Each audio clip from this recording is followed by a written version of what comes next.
BVA Bulletin, Autumn 2025, Volume 80, Number 3. This is the Autumn 2025 BVA Bulletin, published quarterly by and for blind and low vision veterans and their families. The bulletin informs BVA members about their association and the issues that affect them. All versions of the publication are available without charge. If you are not currently receiving a print version of the publication and would like to receive it, please send an email request to info@bva.org. The editorial staff of the Bulletin is comprised of the following: Editor, Stuart Nelson; Associate Editor, Kylie Fitzgerald; Staff Writers, Leah Rowe; Meredith Buono de Grossa, Duane Driscoll, Michon Harrison; Design, Karen Smith; Design, Prepress and Printing, MT Royal Printing.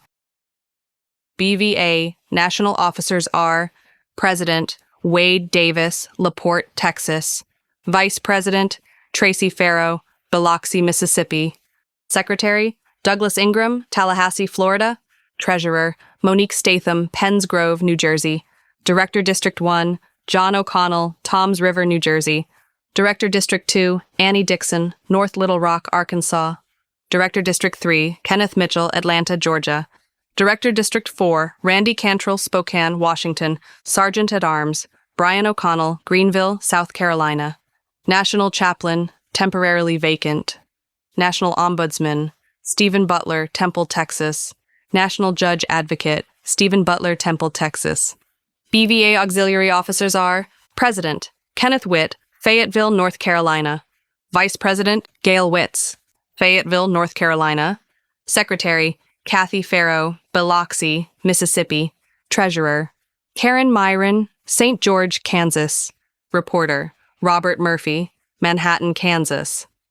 BVA National Headquarters employees are Interim National Executive Director, Leah Rowe; National Development Director, Meredith Buono da Grossa; National Service Director, Duane Driscoll; National Legislative Director, Leah Rowe; Deputy National Service Director, Marlene Davis Lilly; National Service Officer, Scott Quinlan; National Service Officer, Mike Black; National Operations Director, Andrea Malmer; National Outreach Director, temporarily vacant, National Communications Director, Stuart Nelson; National Communications Strategist, Steve Baskis; Deputy National Communications Director, Kylie Fitzgerald; National Administrative Coordinator, Michon Harrison; National Database Coordinator, Cody Cox; Webmaster, Jordan Chesley.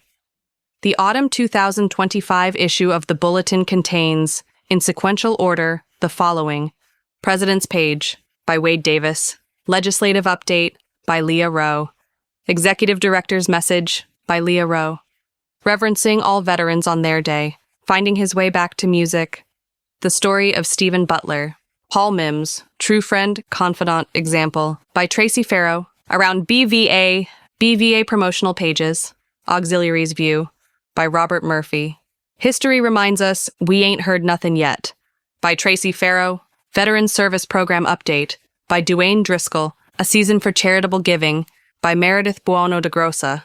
Of note, in remembrance, Final Thought. The Autumn 2025 BVA Bulletin comes accompanied by a photo of Leah Rowe, Wade Davis, and BVA Mid-Atlantic Regional Group President Yonika Trent standing, left to right, with a large wreath in front of them. The wreath is situated on a stand that assists in carrying it. In the photo, a crowd is seen in the background, and to the right of the three veterans. All are dressed in coats, hats, and gloves. The trees in the background are filled with bright orange leaves. The caption states, BVA members and their families welcome the upcoming holiday season, following a flurry of recent White Cane Awareness, Veterans Day, and interest group virtual activities. Nestled within the activities are weekly news reports from and about the association's beloved ambassadors and the climbing of the world's tallest mountains. Read this issue of the Bulletin for the details. President's Page, by Wade Davis. Accompanying Wade's President's Page is a thumbnail photo of him with a faint smile. Wade is dressed in coat, tie, and BVA garrison cap. A caption is not included with the photo. As the year 2025 quickly comes to an end, I hope you enjoy the holidays of all varieties with family and friends. Similarly, as we begin the year 2026, I would like to leave you with a poem that has helped me many times over the years. It Couldn't Be Done, by Edgar Albert Guest. Somebody said that it couldn't be done, but he, with a chuckle, replied that maybe it couldn't, but he would be one. Who wouldn't say so till he'd tried? So he buckled right in with the trace of a grin on his face. If he worried, he hid it. He started to sing as he tackled the thing. That couldn't be done, and he did it. Somebody scoffed. Oh, you'll never do that. At least no one ever has done it. But he took off his coat and he took off his hat, and the first thing we knew, he'd begun it. With a lift of his chin and a bit of a grin, without any doubting or quit it. He started to sing as he tackled the thing. That couldn't be done, and he did it. There are thousands to tell you it cannot be done. There are thousands to prophesy failures. There are thousands to point out to you one by one the dangers that wait to assail you. But just buckle in with a bit of a grin. Just take off your coat and go to it. The spirit of It Couldn't Be Done, volunteering for BVA. Edgar Albert Guest's timeless poem, It Couldn't Be Done, celebrates the courage, optimism, and perseverance that turn impossibility into achievement. His verses remind us that progress begins not with those who say, it can't be done, but with those who roll up their sleeves and do it anyway. This same spirit shines in every volunteer who serves with the Blinded Veterans Association and on behalf of the organization. Turning can't into can. For many blind and low vision veterans, losing sight can feel like losing independence. Yet, through the support of dedicated volunteers, they discover that life's possibilities are far from over.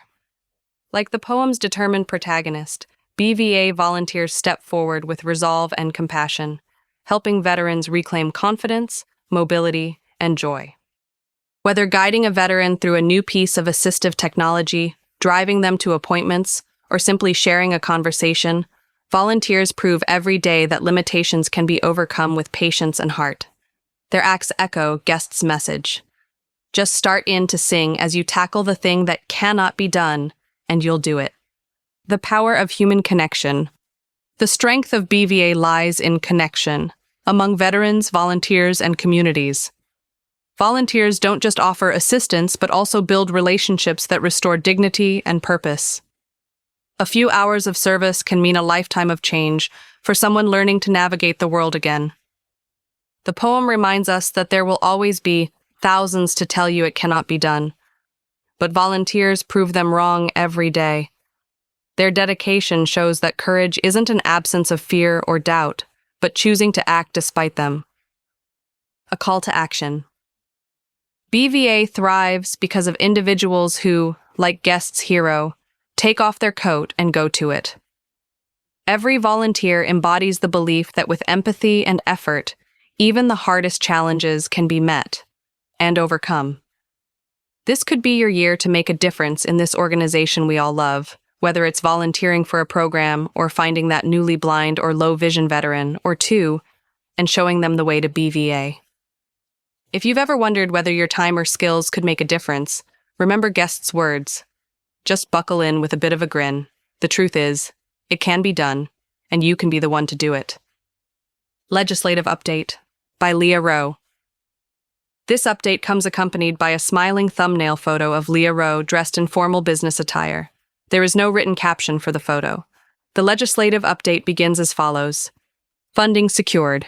Greetings to all BVA members and families. I am indeed honored to serve as your National Legislative Director. As such, I am pleased to provide an update on critical legislative actions in Washington. BVA continues to work closely with both sides of the aisle to ensure that the needs of our blind and visually impaired veterans are met. The good news is that full funding for the Department of Veterans Affairs, VA, for fiscal year, FY, 2026 has been signed into law. This action secures the resources necessary to continue delivering essential services and benefits. The final appropriations bill also included two key provisions. Second Amendment protections, Section 413, which prohibits VA from submitting a veteran's name to the NICS list without a judge's consent, and emergency transportation protections, Section 259, which safeguards funding for private ground and air emergency ambulance services vital for our rural members. Fight for caregivers intensifies. BVA has received strong feedback from our membership regarding the restrictive nature of the VA guidelines for the Program of Comprehensive Assistance for Family Caregivers, PCAFC, and we assure you that this is a very high priority. We recognize that current VA guidelines often fail to account for the unique, essential support required by blind veterans, support that goes beyond basic activities of daily living, ADLs, but that is absolutely necessary for maintaining independence, safety, and quality of life. BVA is actively pursuing this issue on all fronts. We are engaging in direct advocacy with VA and pushing for legislative action to mandate a more appropriate definition of need for assistance. BVA is specifically addressing the need to include instrumental activities of daily living, IADLS, such as assistance with transportation, navigating public spaces, reading bills, and identifying property maintenance needs. Furthermore, VA recently confirmed that it will extend the transition period for legacy PCAFC participants and applicants through September 30th, 2028, providing stability as we continue our advocacy work.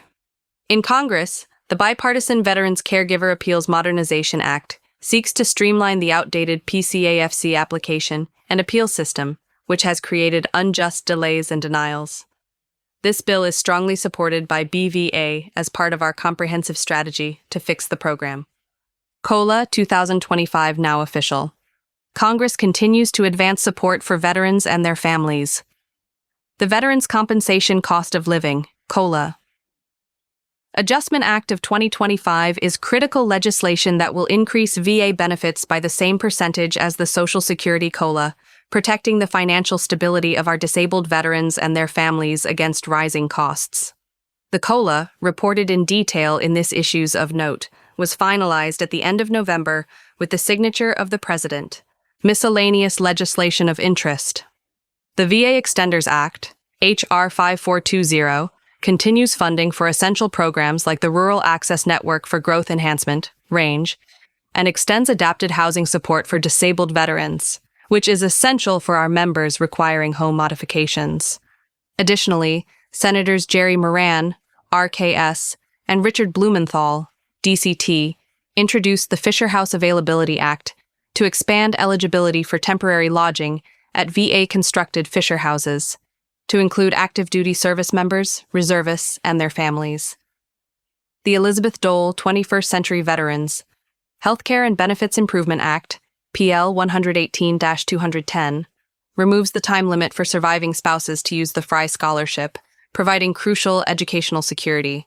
Finally, we were honored by the Senate's unanimous passage of Senate Resolution 210, recognizing the 85th anniversary of the Blinded Veterans Association. This resolution publicly affirms BVA's tireless advocacy and reminds us that we must remain vigilant to ensure equitable access to all earned benefits and services. A half-page graphic at the end of the legislative update is a bordered image with 3 ornaments, 5 stars, and a couple of ribbons below, and to the right of the following holiday greeting.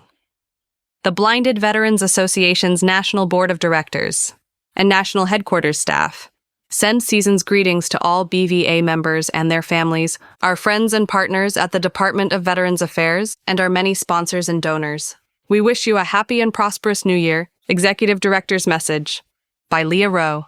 This same thumbnail photo of a smiling Lee Rowe dressed in formal business attire has been placed here. There is not accompanying caption.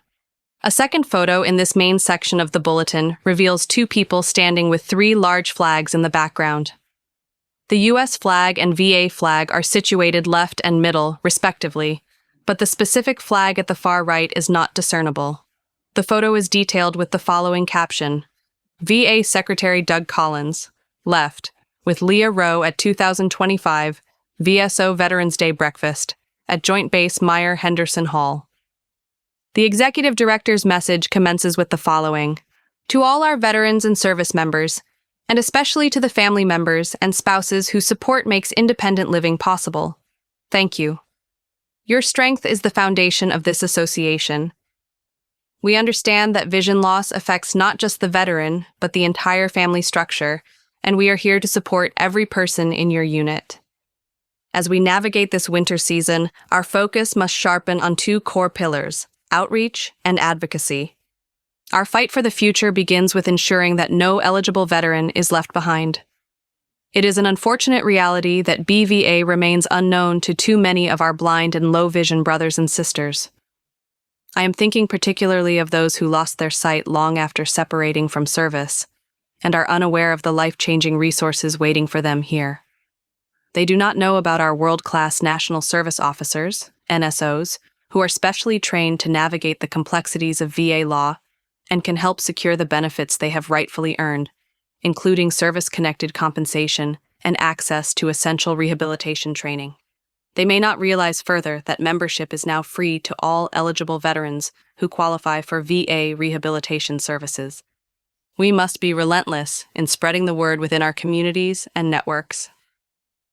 Making membership free is perhaps the most critical step we have taken to fulfill our duty to reach every single veteran in need. In this season of reflection, let us extend the hand of fellowship and strengthen our bonds. My wish is that every BVA member not only enjoys the holidays with those closest to them, but actively reaches out to comrades from the past, military friends, fellow veterans you met during residential blind rehabilitation, or former BVA regional group or chapter members. Let's reconnect and remind them of our shared history and offer support. We must make the effort to find out how our fellow veterans are doing, living up to the military ethos of not leaving anyone behind. Our strength has always resided in our collective unity and willingness to support one another through shared experience. BVA has fought a great fight for 80 years, and our work is far from over.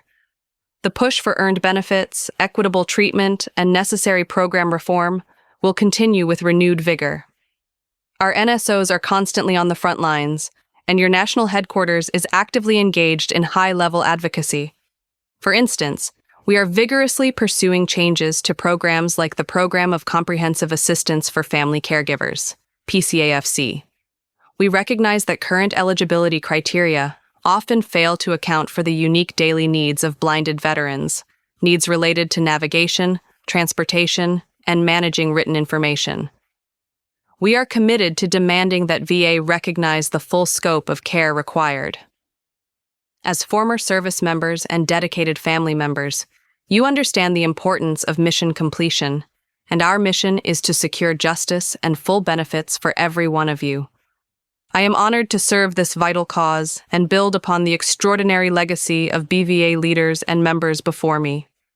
It is only by working collectively, by focusing on growth, outreach, and connecting with our community, that we can secure the future for the generations of veterans who follow us. Join me in dedicating this season to strengthening our BVA family. Service before self is who we are. Reverencing all veterans on their day. Arctic air at Arlington? No problem.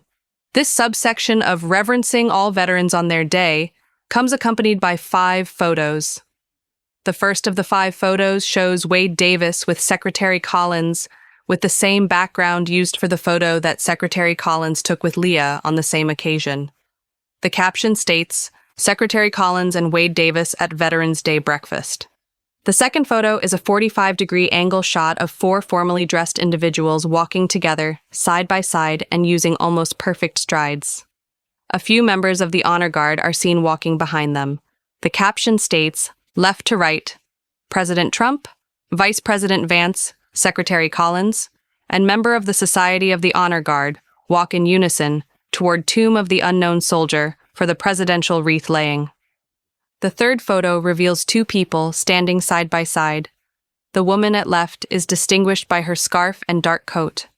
The man wearing dark gloves and a service cap is holding the U.S. flag and holding it upright. The caption says, Bill and Monica Barnes catch a few sun rays, the only source of warmth prior to their participation in the occasion's parade of flags. The fourth photo is a close-up photo of the platform stage in the Memorial Amphitheater of Arlington National Cemetery. The frame includes the Vice President and a partial view of Wade Davis in the background, seen with his BVA garrison cap and focused on the activity in front of him. The caption states, Wade Davis, seated behind and to the immediate left of Vice President J.D. Vance. The fifth and photo of the subsection reveals 5 of the 6 major players at Arlington National Cemetery on Veterans Day 2025.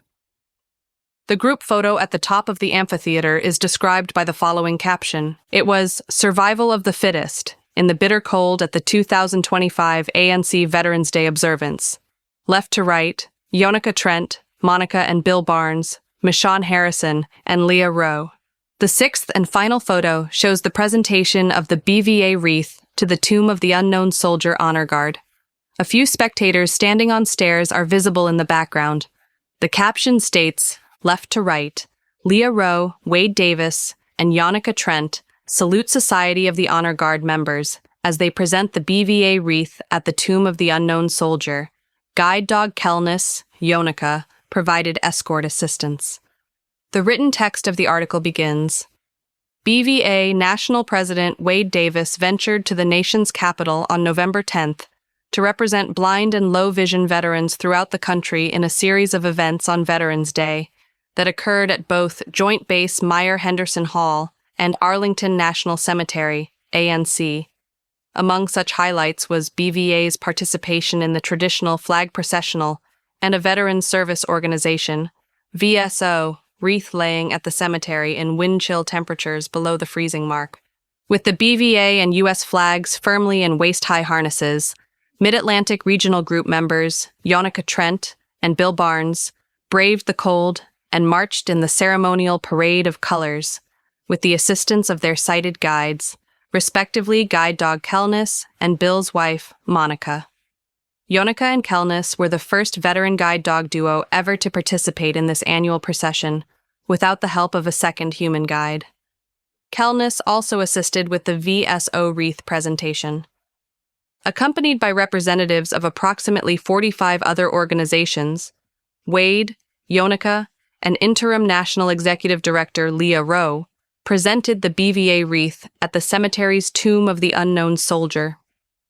The symbolic gesture paid tribute to all veterans and served as the needed exclamation point to the end of a frigid but memorable autumn morning. The laying of the organizational wreath followed the traditional presidential wreath laying that occurred precisely at 11 a.m. on the 11th day of the 11th month, witnessed by Wade and Leah and performed on this occasion by President Donald J. Trump, who then joined Vice President J.D. Vance, Virginia Secretary Douglas A. Collins, and AMVET's National Commander Paul Shipley in addressing veterans and a crowd of approximately 3,500 in the adjacent Memorial Amphitheater. Numerous cabinet secretaries were also present and seated in box seats at the event. Shipley's address occurred by virtue of AMVET's position as the 2025 host organization among members of the Veterans Day National Committee. Wade Davis took his appropriate place on the same stage with the 4 speakers and the national officers of the organizations designated as original members of the committee dating back to the 1950s. The 72nd National Veterans Day observance also featured music by the United States Army Band and Chorus, directed by Colonel Bruce Pulver, and welcoming remarks by Master of Ceremonies Matthew Webb, VA Senior Outreach Officer. Several hours before their ANC arrival, at approximately 6:30 a.m., Wade and Leah had reported to Patton Hall at Joint Base Myer-Henderson Hall for a VA-hosted breakfast for the VSOs. An AMVETS hosted reception at the Military Women's Memorial, located at the ANC entrance, followed the ceremony and wreath-laying. Key to the success, and perhaps survival, of the BVA contingent was the always prepared but often behind-the-scenes Michonne Harrison, BVA's National Administrative Coordinator. Among her many heroic deeds were prepping the flag bearers with instructions and guidance, furnishing extra hand warmers and gloves, and directing other staff members to their seats. NYC Parade attracts BVA faithful from 3 states. The accompanying photo reveals a BVA parade float with a huge banner publicizing the Blinded Veterans Association of New Jersey. A gentleman is seated immediately behind the banner. 2 other people, more difficult to see in the photo, are standing to his left. The caption states, New Jersey Regional Group President Bill Graves, far left, takes center stage on the Veterans Day float on which blinded veterans from 3 states rode in the New York City parade. Visible to his left, Bill's wife and BVA supporter Brenda Way and New Jersey Regional Group member James Draper. The New York parade segment begins. BVA members from the New York, New Jersey, and Illinois regional groups participated voluntarily and enthusiastically in the 2025 New York City Veterans Day Parade, one of the nation's largest celebrations honoring military service. Blinded veterans traveled to Manhattan to represent their regions and showcase the unity and strength of the BVA community. Riding up Fifth Avenue beneath crisp November skies, BVA members joined thousands of other veterans, service organizations, and supporters. For participants, the parade was more than a public event, but a meaningful reminder of resilience, pride, and the shared commitment to support one another.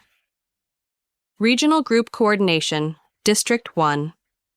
Director John O'Connell welcomed members from all 3 states and coordinated accessible staging and arrival points, ensuring that every blinded veteran felt supported. The New York and New Jersey regional groups participated in strong numbers, accompanied by caregivers, family members, and volunteer guides, who embodied the type of teamwork that is central to BVA's mission.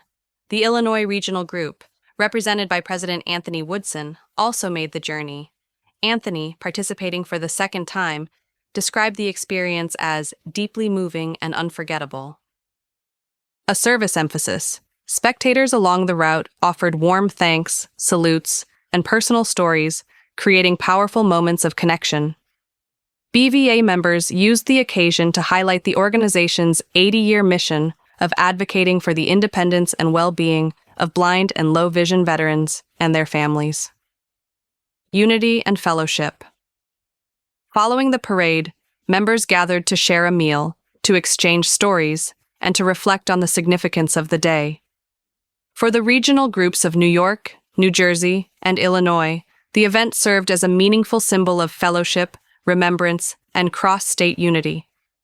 The presence of BVA members in the parade was a strong reminder that while vision may fade, courage, service, and community remain unwavering. Finding his way back to music, the story of Stephen Butler, photos, a BVA Happenings and BVA Bulletin original. 3 images accompany this main section of the bulletin. The first is a head and shoulders picture of Stephen Butler wearing a cowboy hat. The caption reads, BVA Judge Advocate Stephen Butler adorned in one of his many hats, both literally and figuratively. The second, a photo, shows Stephen with Tracy Farrow. The two have their arms around one another while holding their white canes with the remaining hands and arms. Tracy is dressed in a festive Hawaiian shirt, a woman's wig, and a gig hat and dark glasses. The two have pronounced smiles. The caption states, Stephen Butler, left, and Tracy Farrow in costume relish a little of their inside humor at the Hyatt Regency Dallas this past July. The third image is a graphic revealing a portion of a guitar, a round wooden icon that says Texas Country Music, and a headshot of Stephen that is taken from the same photo placed at the beginning of the article. Although there is no caption, some text above the guitar says, Top 10 Finalist, 2025 Songwriter Contest, Christian Country Category. Below Stephen's long beard is the following, Listen to Love Her Like Christ, written by Stephen Butler. The feature begins when Navy veteran and current BVA judge, Advocate Stephen Butler lost his sight. His world went dark in more ways than one. Then a diagnosis of advanced diabetes took the feeling in his hands and feet, leaving him without spatial awareness, and without the tactile feedback needed to navigate the world or play the musical instruments he once loved. I went from being a warrior, capable of completing any mission, to holding on to someone's elbow just to avoid tripping over a curb, Stephen recalls. It was humiliating, and I didn't see a way forward. For the first few years after losing his sight, Stephen isolated himself. Anger, frustration, and a deep sense of loss became his daily reality. As both a veteran and a musician, the inability to physically interact with the world, and especially his instruments, cut deeply. The man who once lived on purpose now felt like a burden, stripped of direction. But everything changed when his VA Visual Impairment Services team, VIST, alongside his loving family, gently but persistently encouraged him to enroll in a residential blind rehabilitation center program. Honestly, I didn't want to go, he admits, But they didn't give up on me, even when I had given up on myself. The decision to go marked the beginning of Stephen's journey back to life. Rediscovering independence. Stephen's first experience with blind rehabilitation was at the BRC in Waco, Texas. Like many, he started with basic but transformative skills: pouring a glass of water without spilling it, learning to walk independently with a white cane, and navigating new environments safely and confidently.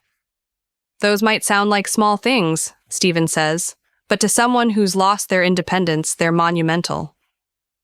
From Waco, he continued his training at the BRCS in Hines, Illinois, American Lake, Washington, and Biloxi, Mississippi, each center building on the last. The Blind Rehabilitation Service, BRS teams, taught him everything from adaptive daily living skills to advanced assistive technology. He learned how to use a screen reader, how to work with tactile cues, and eventually, how to make music again using adapted instruments and technology. Through the dedicated work of BRS instructors and the camaraderie of his fellow veterans, Stephen found not only a renewed sense of purpose, but also a renewed sense of hope. The staff didn't just teach me skills, they cared. They showed me I wasn't alone. Returning to music, his first love. With the help of accessible tech and training, Stephen returned to songwriting and recording, proving that vision loss does not mean the end of creativity. Using adaptive musical software and a keen ear, he began to write, record, and produce his own music. Then, in 2025, Stephen's song Love Her Like Christ was named a top 10 finalist in the Texas Country Music Association's TCMA Songwriter Contest in the Christian Country category. Out of 446 total submissions, Stephen was selected as the third runner-up, an incredible accomplishment for any artist, let alone one who once believed his musical journey was over. 10 years ago, I thought I'd never write again. I was wrong. Today, Stephen's music is streamed worldwide. His story isn't just about loss, but about perseverance, renewal, and the power of community. He proudly serves his fellow blinded veterans as a longtime BVA member. In his role as National Judge Advocate, he has served under 3 BVA national presidents. He even took time out of his otherwise busy schedule earlier this year to compose and write the lyrics for the BVA Boot Shuffle, a Western-style country piece played and used on the dance floor at the historic BVA 85th National Convention in Dallas, Texas. The power of the BRC. Stephen's success is a shining example of what's possible when veterans take full advantage of the services offered by VA's blind rehabilitation centers. From teaching the basics, like labeling clothing and managing medications, to complex skills like coding, adaptive computing, and music production, BRCS provide vital tools and confidence to veterans with vision loss. More importantly, the BRCS restore a belief in what's possible. The BRC didn't just train me, it gave me back my life, Stephen says. Every blind veteran deserves that chance. A message to fellow veterans. To any veteran facing sight loss, Stephen offers this message. You're not alone. There's a team ready to help you, and a brotherhood that still has your back. You can find joy again. You must simply take the first step. Whether it's walking confidently with a cane, brewing coffee without a spill, or taking the stage as an award-winning songwriter, Stephen Butler's journey shows what's possible when courage meets community. Paul Mimms, true friend and confidant, example. By Tracy Farrow. A photo of 6 people in business attire, standing together side by side with flags of the branches of the military in the background, accompanies this tribute to Paul Mimms. The caption reads, Paul Mimms, third from left, following swearing in of 2025-26 Executive Committee. Also pictured, left to right, are Monique Statham, Douglas Ingram, Wade Davis, Tracy Farrow, and Stephen Butler. The tribute proceeds as follows. On September 6, 2025, in Gladstone, Missouri, a gathering of family, friends, and brothers in arms came together to celebrate the life and memory of BVA past National President Paul Lawrence Mimms. During the heartfelt ceremony and service, family and several close friends told stories and reflected on all Paul was and always will be to them. The memories were touching and left many in tears and occasional bits of laughter. For me, Paul was a great friend, leader, and mentor. I spent many hours on the phone with him, sometimes late at night as he would get excited by a new idea for growing BVA and providing for our members. Never once did he take on a mission for himself, but always for the BVA flock. He would ask me for my ideas and thoughts, even assigning me to provide them. Paul would regale me with stories of his life, his memories of his wife Kathleen, his children, grandchildren, and great-grandchildren. He was especially excited to talk about his mother and was truly heartbroken when he lost her. I was able to call Paul on her 100th birthday, and he allowed me to praise her for raising such a wonderful person. Paul was also so excited to take his sisters on vacation in late 2025. The last information I heard was that the sisters still plan to go to commemorate and remember him. Paul's daughter, Paula, transmitted both his funeral service as well as his burial service via Facebook Live. The recording remains on her Facebook page.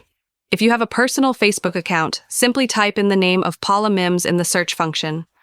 Upon reaching her page, scroll down until locating a photo of Paul's guide dog Shadow, a photo link to the burial service, and then a link to the church service. Paul was interred at the Fort Leavenworth, Kansas National Cemetery on September 8th under a cloudless blue sky and warm temperatures. Military veteran motorcycle riders presented a certificate to Paula, and the Navy ceremonial team presented her with the ceremonial U.S. flag. As expected, the cemetery is beautifully maintained, solemn, and a place of reverence.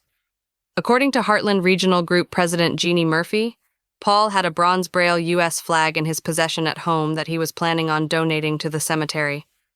BVA was represented in person by National President Wade Davis and wife Brenda, me, Vice President Tracy Farrow, and wife Kathy, Director of District 2 Ann Dixon, Heartland Regional Group President Jeannie Murphy and husband Robert, Executive Director Vernon Humphrey, National Outreach Director Teresa Galgano, Sheldon McKinney, Joseph Bogart, Tim and Kate Hornick, and Steve Smith. Around BVA community mourns.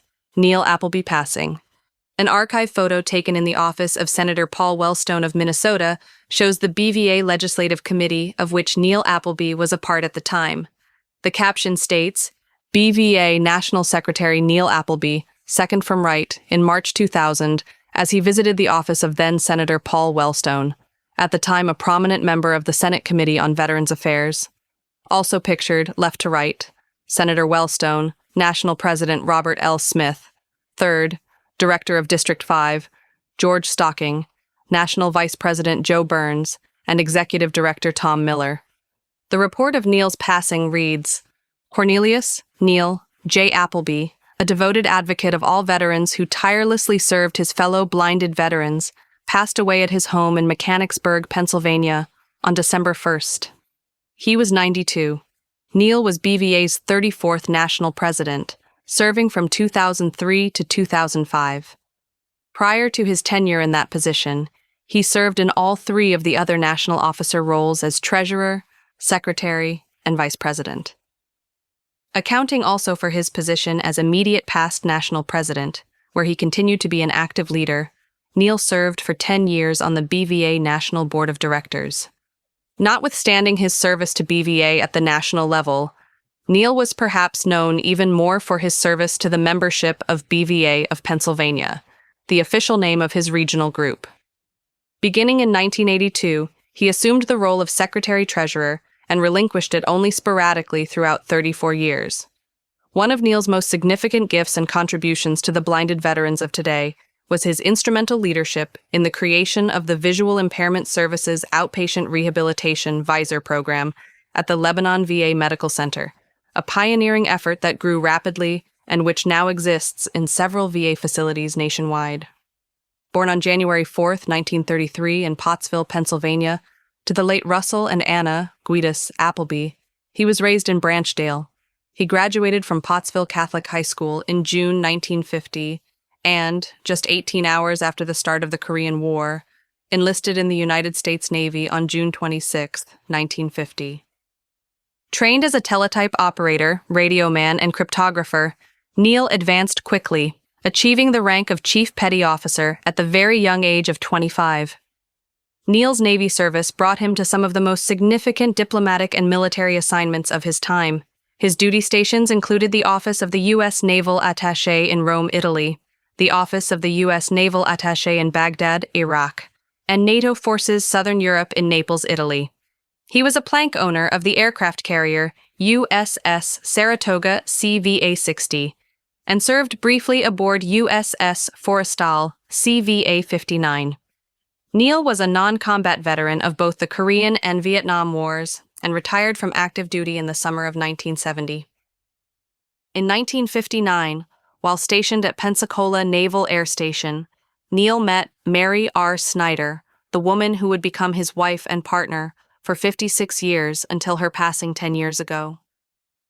Together, they raised 5 daughters: Marianne Appleby, Manny Bourbon, Betsy Appleby, Paul Sommerfeld, Kathleen Keaton, Cornelia Appleby, and Margaret Appleby. Neil devoted himself to giving his daughters a strong foundation, grounded in education, personal responsibility, and a clear sense of purpose. He believed that learning was both a privilege and an obligation, and he worked quietly but persistently to ensure that his children had every opportunity he could provide.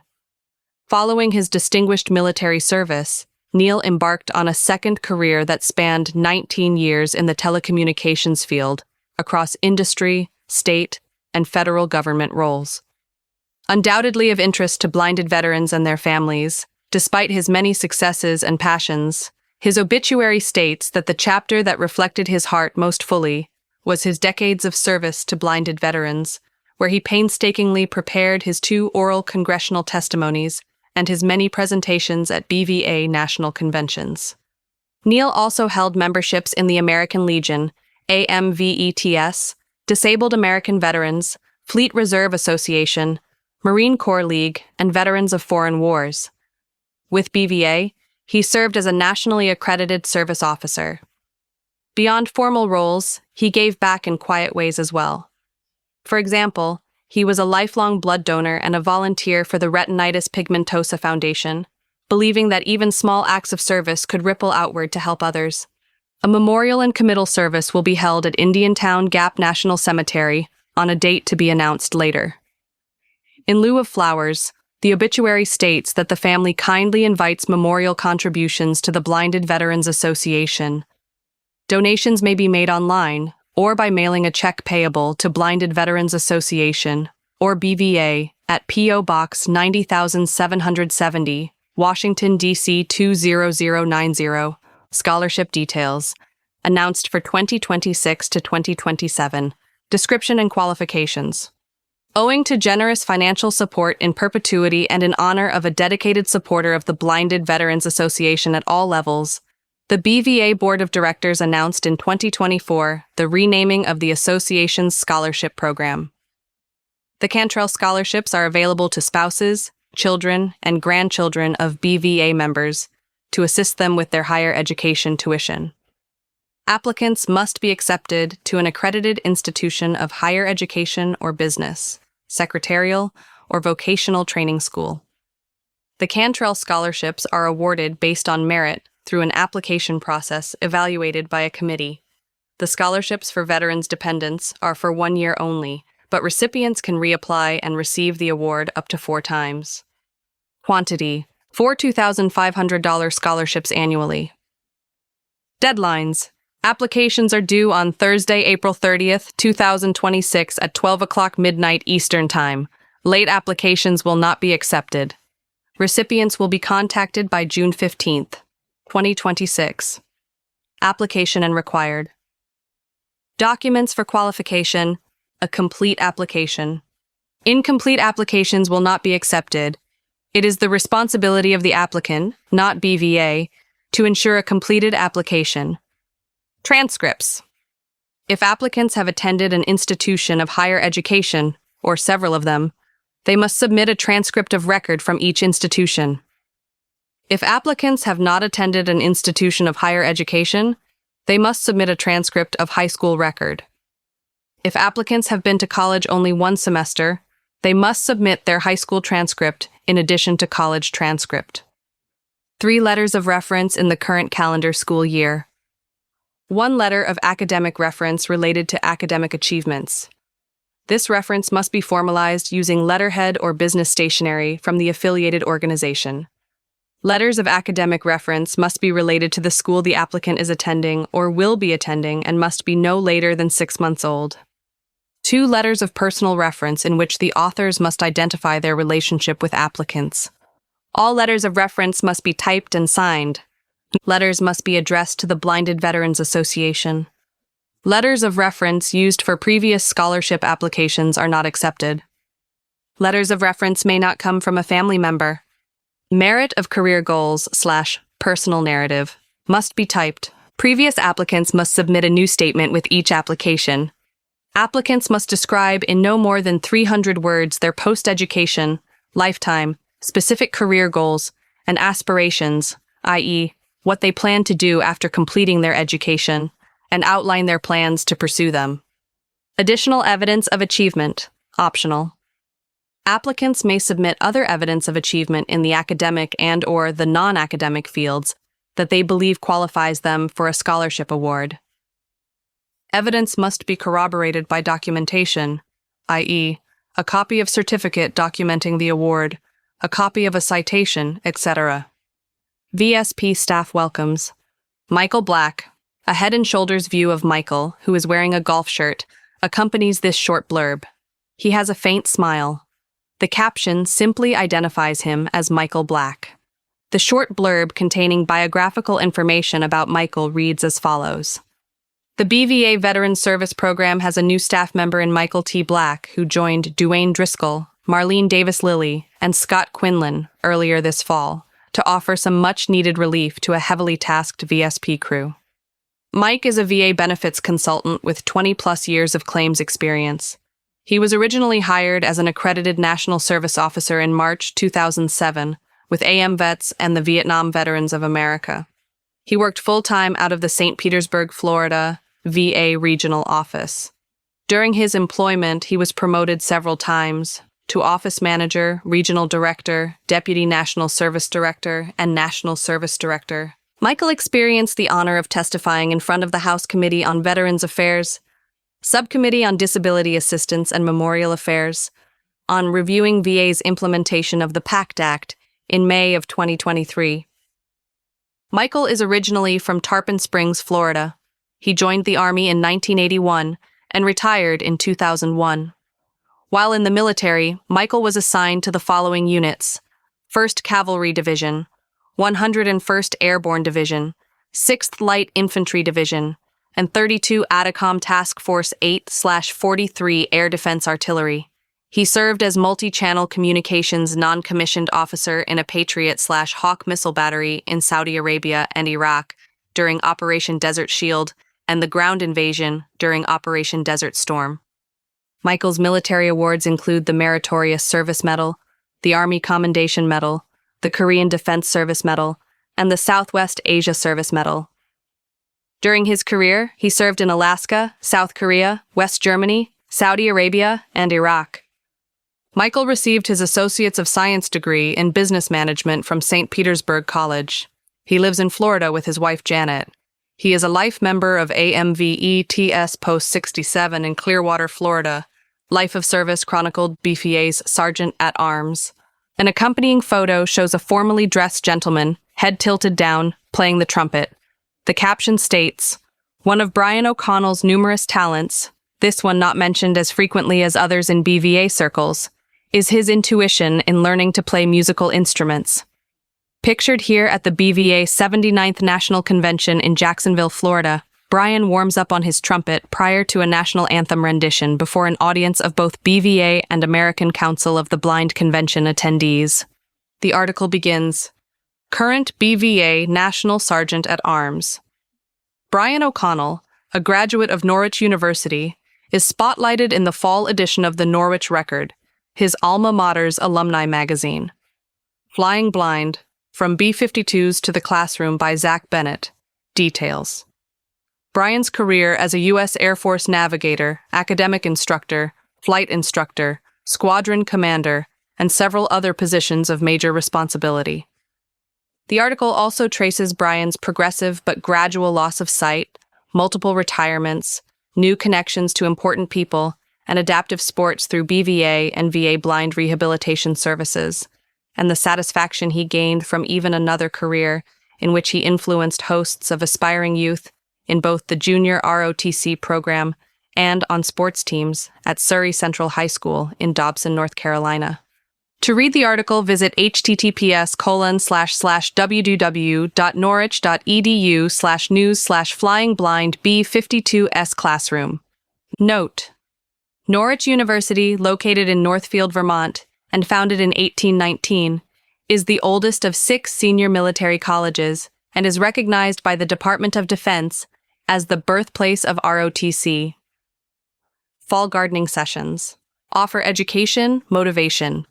In addition to the listing of winners, runners-up, and proud participants of the Gardening Scarecrow Contest, as well as quotes from them, this subsection of Around BVA provides the same information in 5 different graphics that also include photos of the various entries in the contest. The subsection reads, BVA members who pre-registered and attended each of the 6 fall season gardening sessions were treated to a potpourri of ideas and suggestions on planting, growing, and harvesting that could well lead to future independence in producing much of their own food. The recently completed program, hugely popular already in 2024, surpassed even the highest expectations this year in both numbers and level of interest. The group focused on crops that are grown during the fall season. They learned about 3 trends of gardening this year: use of Amazon cardboard boxes, gardening influencers, and urban gardens. They played a fun game of Name That Plant, in which each participant had to choose a fruit, vegetable, or flower on which the rest of the group would have to guess. There were also 2 guest speakers.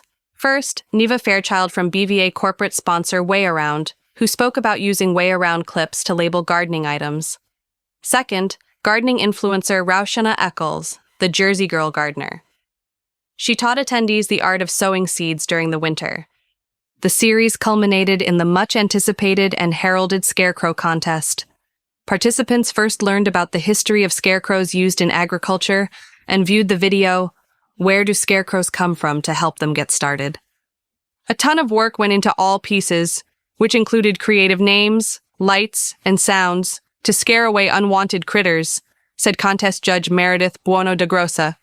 Names of winners and respective scarecrows, see also Final Thought, Lisa Ehrlich, biker Bertha Cleveland Jackson, Casey Runners Up Sheldon and Phyllis McKinney, Nisi Micon Harrison, Ref Micon. Quote, My twin sister is usually the creative one. This project allowed me to be creative on my own, and I am very proud of my result.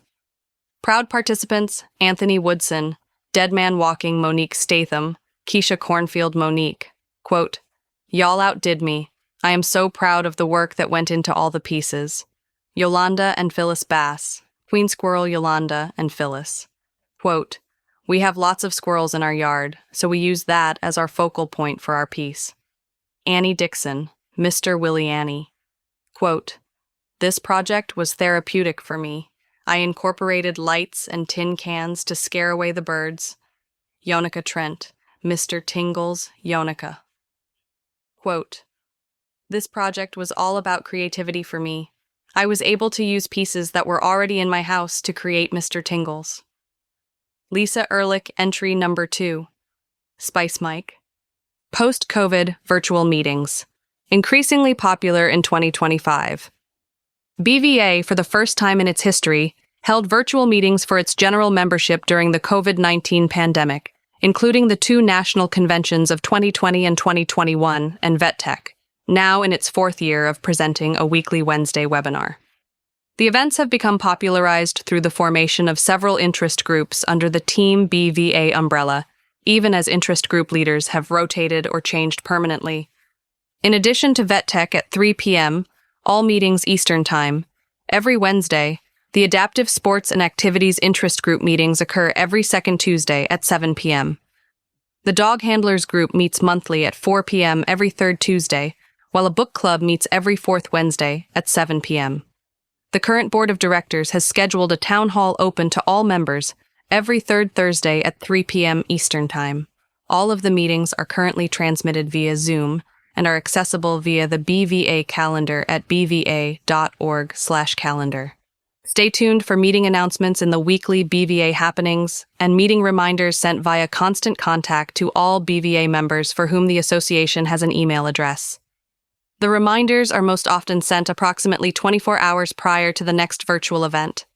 If you currently do not receive these communications and would like to, please send an email to Kylie at kfitzgerald@bva.org.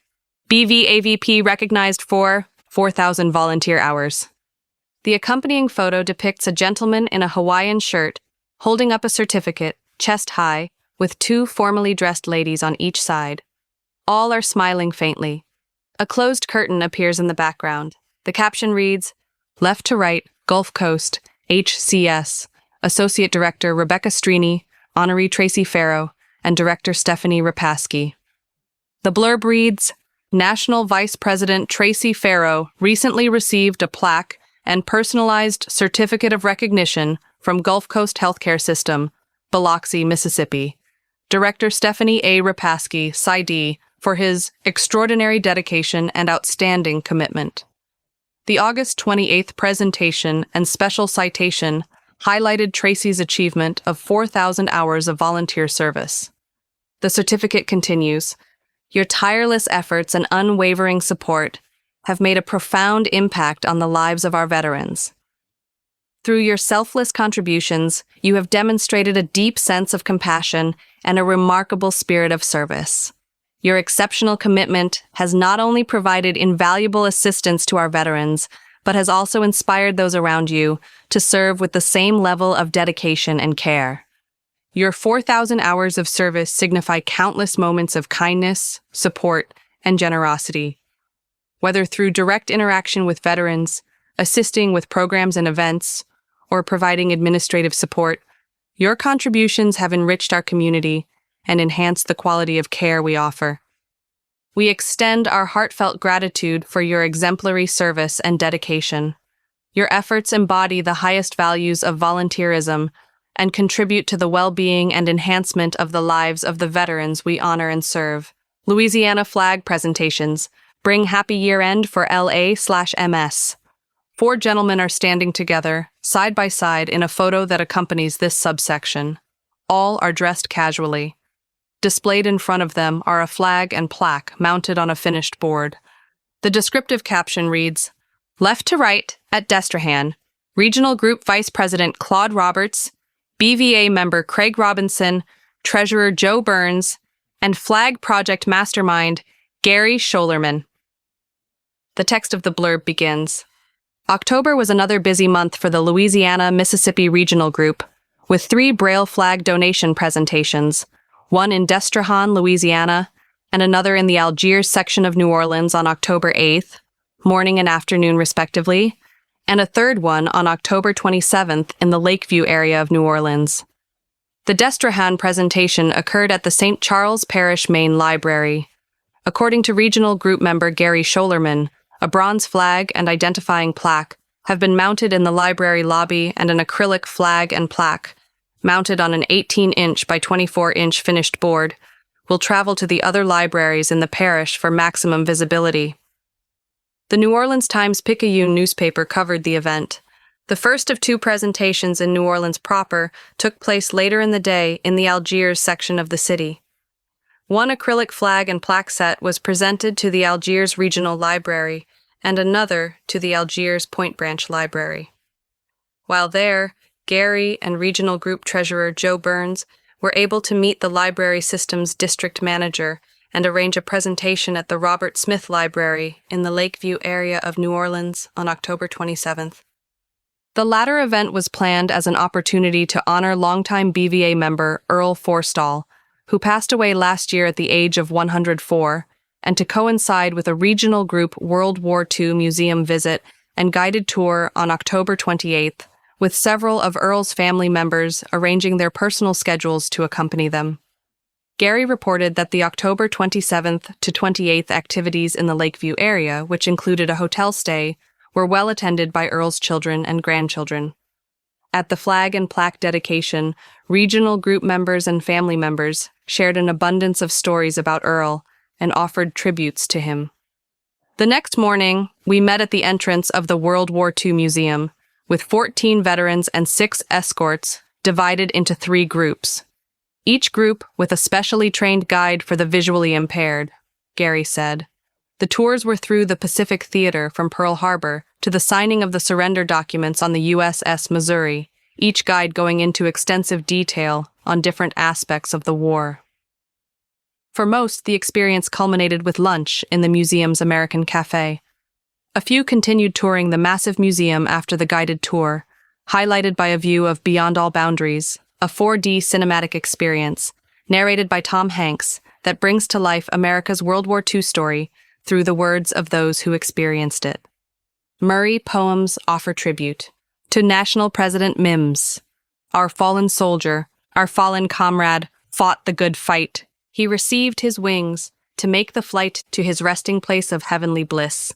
His voice and presence will surely be missed. His tireless advocacy, a legacy to his life. He gave his all, no greater sacrifice. President Paul Minnis, we truly thank you, cloaked with honor in red, white, and blue. I have my wings, comrades. I'm ready to fly. A celebration of joy. I'm on my way home. I suffer no more, so please don't moan.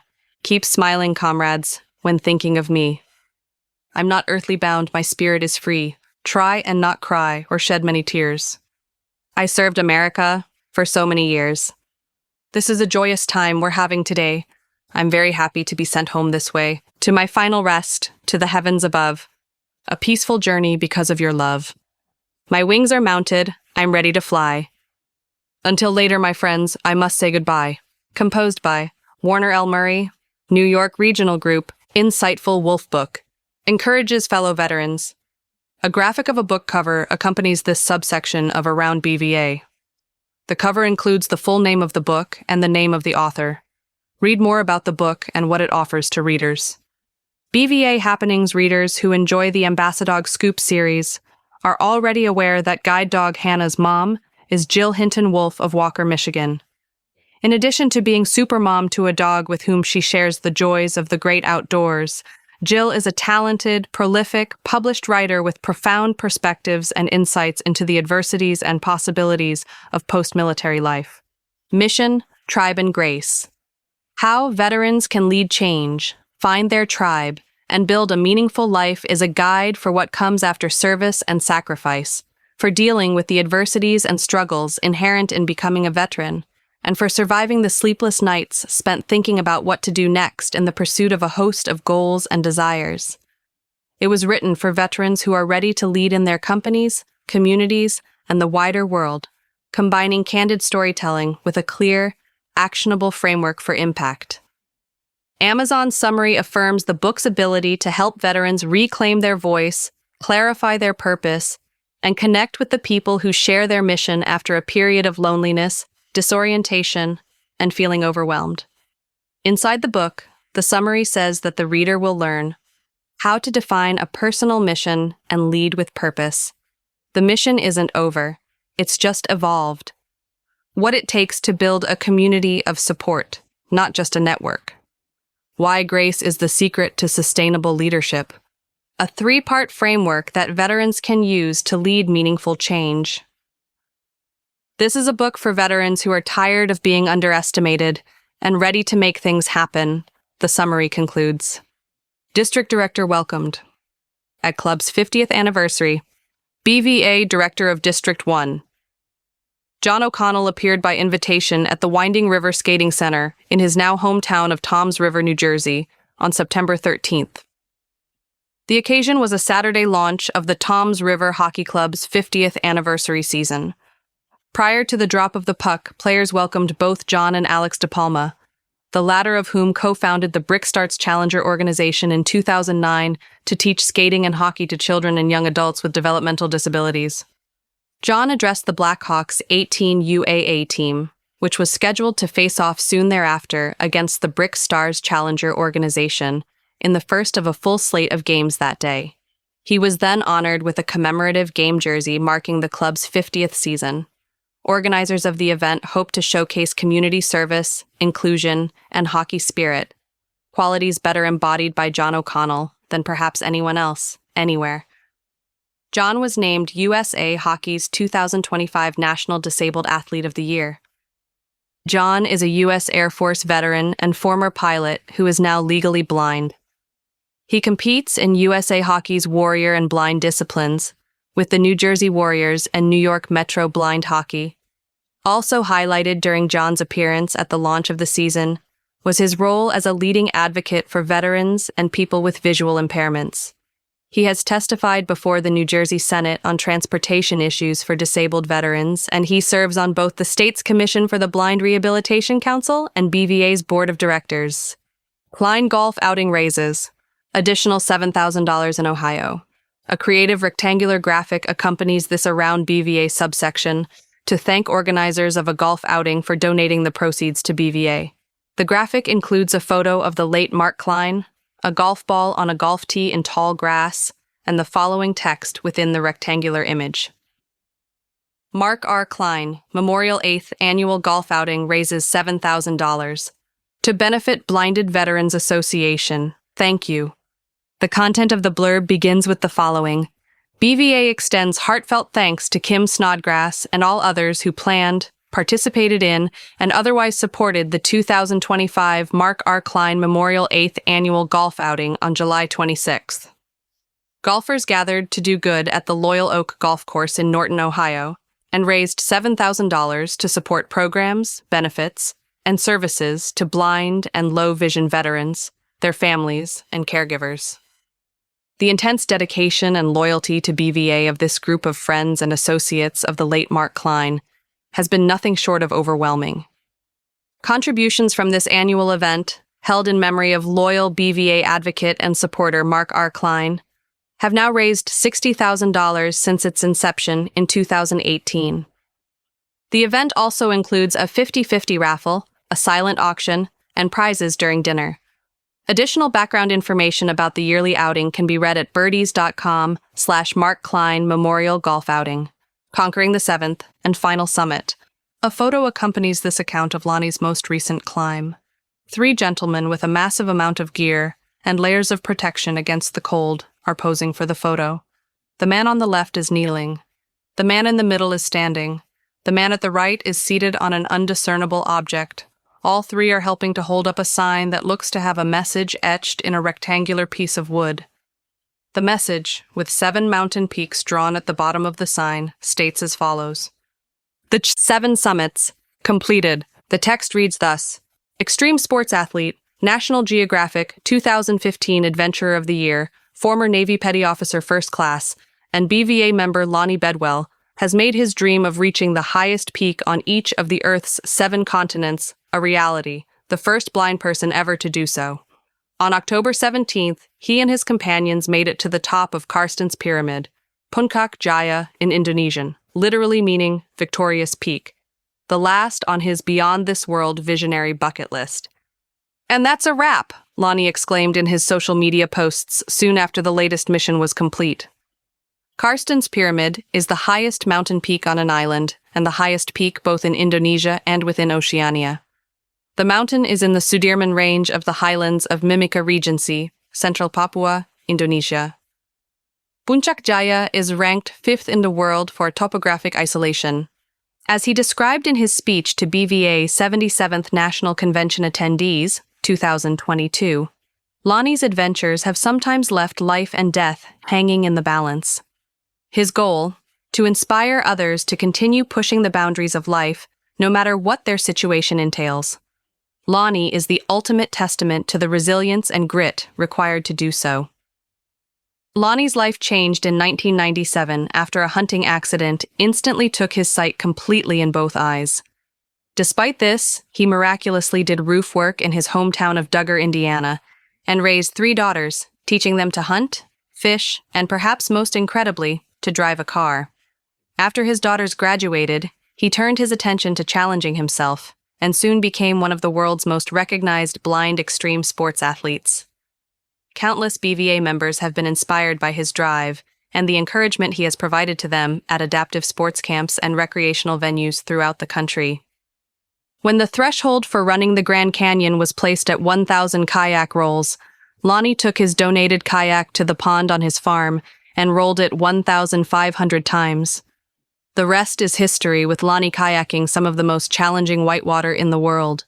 He is best known for having not only completed the first blind descent of the Colorado River through the Grand Canyon 226 miles in 2013, but leading an almost identical subsequent trip with 4 other blinded veterans and their guides 5 years later.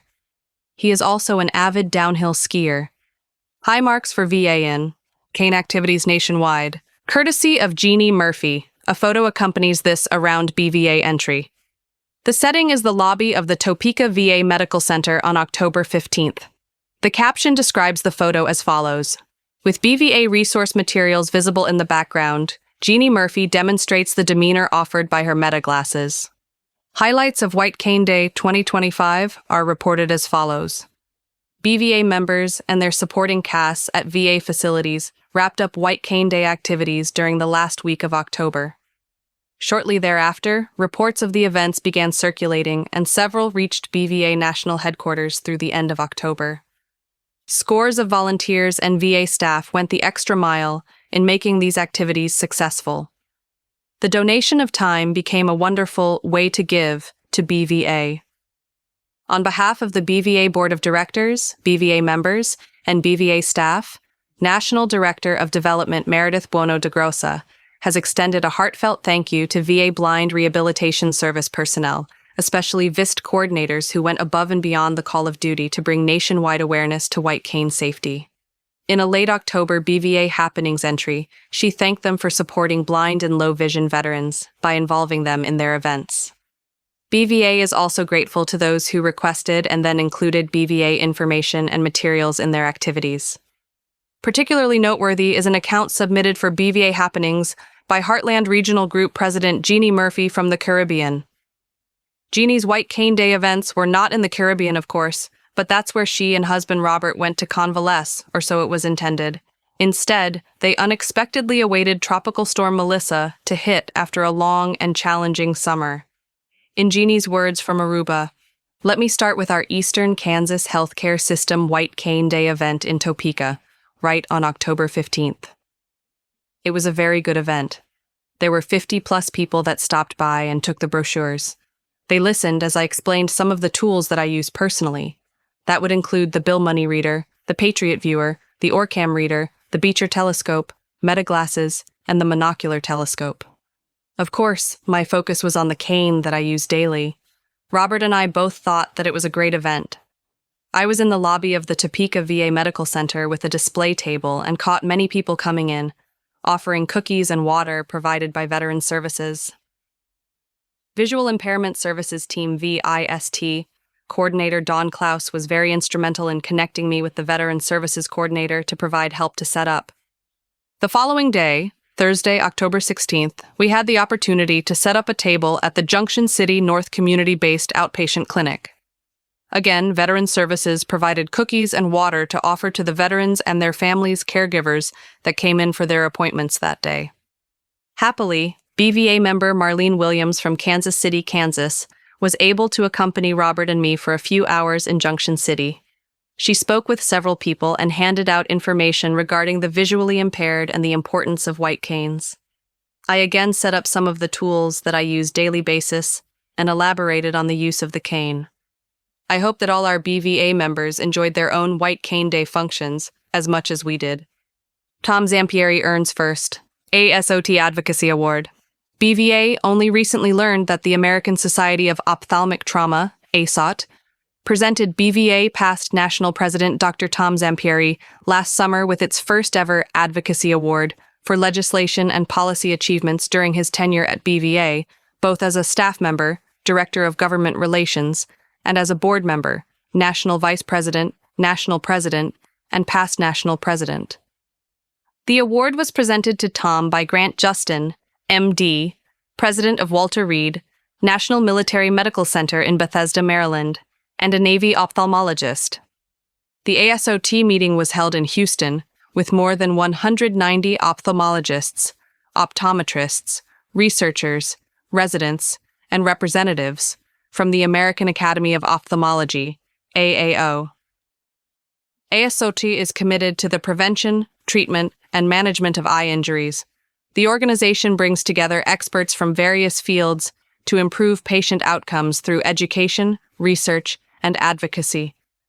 Colonel Robert Mazzoli, MD, U.S. Army, retired, introduced the Advocacy Award with an overview of some of Tom's major impacts on both the Department of Defense and VA in improving the care of service members and veterans from 2007 to as recently as 2021. These include the congressional legislation that established the first joint DoD-VA Vision Center of Excellence, National Defense Authorization Act, NDAA, fiscal year 2008, the increases to the DoD Vision Research Program from $4 million up to $20 million between 2009 and 2018, the establishment by the Pentagon and Surgeon General in the United Kingdom of the DoD-UK Joint Ocular Trauma Task Group, JOTTG, in September 2020, and the legislation to establish the 4 Military Ocular Trauma Centers, NDAA, 2020, fiscal year 2021. The accomplishments occurred as Tom closely collaborated for the better part of 16 years with a variety of professional eye care organizations: AAO, the National Alliance for Eye and Vision Research, NAEVR, the American Optometric Association, AOA, and other veteran service organizations, improving ophthalmic trauma care, defense vision research, and international collaboration on ophthalmic injuries and rehabilitation all continue today as Tom serves as a volunteer on the JOTTG, representing blinded veterans, and as member of 3 VA research committees. Tom has credited his advocacy successes to the cooperation and constant support from many associations and organizations. He also credits BVA's rich history of advocating for blinded veterans since the organization's founding in March 1945, and the association's commitment over decades to improve the care and rehabilitation of all blind and low-vision service members and veterans. He accepted the award, he said, on behalf of the generations of them who could not be present, but who most assuredly contributed to the award. BVA promotional pages. 4 pages have been added to the electronic PDF version of this issue. The pages could not be included in the print version of the bulletin because of their promotion of BVA products and/or services. This is considered to be advertising and is not permitted under free matter for the blind mailing privileges. See pages 29 to 32 in the PDF to view the content. Page 29 advertises the BVA store. Page 30 advertises December deals in the BVA store. Page 31 advertises the benefits of giving monthly as a BVA visionary and provides guidance on how to donate online. Finally, page 33 advertises the 2026 large print Blinded Veterans Association Ambassador Calendar, an increasingly popular addition to the BVA store. Auxiliaries View by Robert Murphy. Robert's shoulder-length thumbnail image accompanies his Auxiliaries View column. Smiling in the photo, he is also depicted with a dress shirt and a sport coat. The content of the Auxiliaries View begins with the following. The BVA Auxiliary extends best wishes for a joyous holiday season to members of both BVA and BVAA. At this wonderful time of year, 2 things pertaining to the Auxiliary come to mind, one past and one future. First, we are pleased to report on the continuation of our successful bi-monthly town halls and invite all to join and participate on the first Tuesday in January, March, May, July, September, and November. On November 4th, Way Around co-founder and manager Darwin Belt joined us as our inspirational town hall guest speaker. Way Around is the smart app that provides on-demand details about everyday things for people with blindness or vision loss. For several years, Darwin and Way Around have had a significant presence at our BVA conventions.